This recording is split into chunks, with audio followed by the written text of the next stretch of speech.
ایک فرق تو یہ بتایا میں نے حضرت عیسیٰ کے ساتھ کیا واقعہ ہوا، اس کے متعلق جماعت احمدیہ اور دوسرے مسلمانوں کا اختلاف ہے۔ دوسرا اسی کے نتیجے میں پھر پیدا ہوتا ہے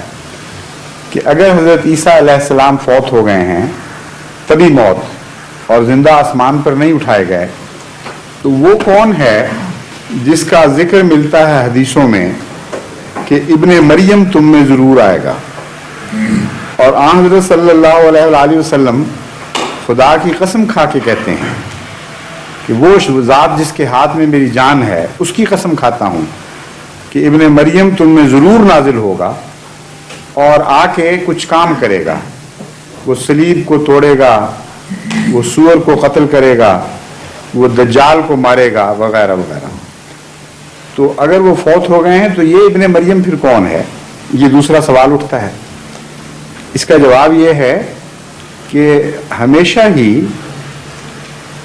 اللہ تعالیٰ کے انبیاء تمثیلات میں بعض پیغام دیتے ہیں قوموں کو جن سے غلط معنی لے لیے جاتے ہیں، یہ کوئی نیا واقعہ نہیں ہوا، اور انسان بھی اس بات سے اچھی طرح واقف ہیں کہ ایک شخص جب کسی خاص چیز میں شہرت اختیار کر جائے تو اس کا نام کسی دوسرے آدمی کو دے دیا جاتا ہے۔ مثلا ڈرامے میں اگر کوئی شخص کمال حاصل کرے تو اس کو شیکسپیئر کہہ دیتے ہیں، پہلوانی میں کوئی کمال حاصل کرے تو اسے رستم کہہ دیتے ہیں، اسی طرح طب میں اگر کوئی بہت بڑا درجہ حاصل کرے تو ابو علی سینا کہہ دیتے ہیں۔ غرضی کہ ایک نام دوسرے شخص کو دے دیا جاتا ہے یہ ظاہر کرنے کے لیے کہ وہ خاص کمال اس شخص میں پایا جائے گا یا پایا گیا ہے، لیکن شرط یہ ہوتی ہے کہ وہ آدمی مر چکا ہو جس کا نام دیا جا رہا ہے، ورنہ کنفیوژن پیدا ہو جائے گا۔ شیکسپیئر کی زندگی میں نہیں دوسروں کو شیکسپیئر کہا جاتا تھا، رستم کی زندگی میں نہیں کہا جاتا تھا، مر جائے تب کہا جاتا ہے۔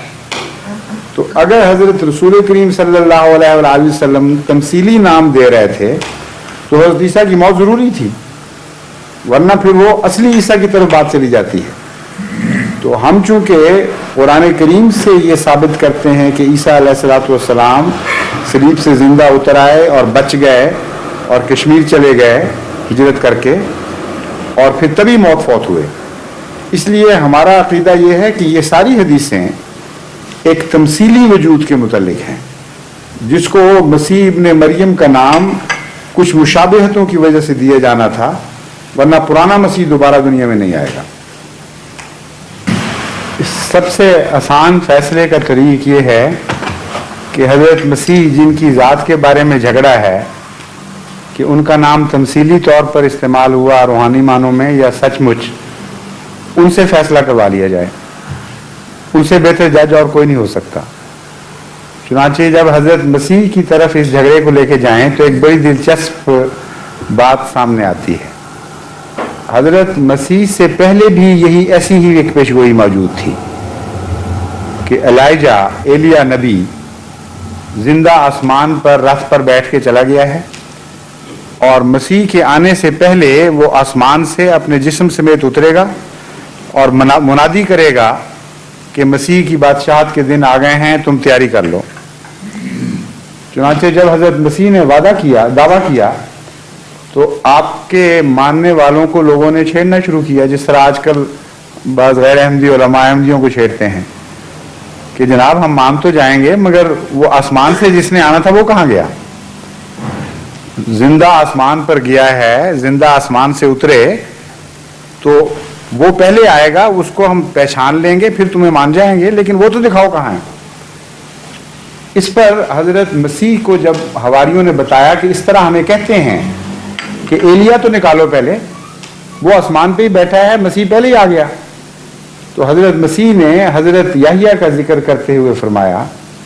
یحییٰ نبی جن کو یوحنا بپتسمہ دینے والے کہتے ہیں، جان دی بیپٹسٹ، ان کے متعلق فرمایا کہ یہ وہی ایلیا ہے جس نے آسمان سے آنا تھا، چاہو تو مانو چاہو تو نہ مانو، تمہاری مرضی ہے۔ جس نے آسمان سے آنا تھا آ چکا، اس کی ماں کا نام بھی اور تھا، وہ بھی زمین پہ ہی پیدا ہوا تھا، وہ آسمان سے اترتا کسی نے نہ دیکھا نہ دعویٰ کیا، تو حضرت مسیح فرماتے ہیں کہ مانو کہ یہ آسمان سے اترا ہے، تو اپنی دفعہ کیوں ان پہ فیصلہ نہیں لگے گا؟ پھر حضرت مسیح سے بہتر فیصلہ کرنے والا کوئی نہیں ہے۔ چنانچہ انہوں نے بتا دیا کہ روحانی دنیا میں تمثیلیں ہوتی ہیں، ایک اور نام لیا جاتا ہے، آسمان سے آنا کہتے ہیں، مراد یہ نہیں ہوتا کہ سچ مچ کچھ لٹکتا ہوا اترے گا، کبھی بھی ایسا واقعہ نہیں ہوا۔ خدا کا کوئی بندہ زمین سے پیدا ہوتا ہے اور اس کو آسمان سے آنا کہتے ہیں۔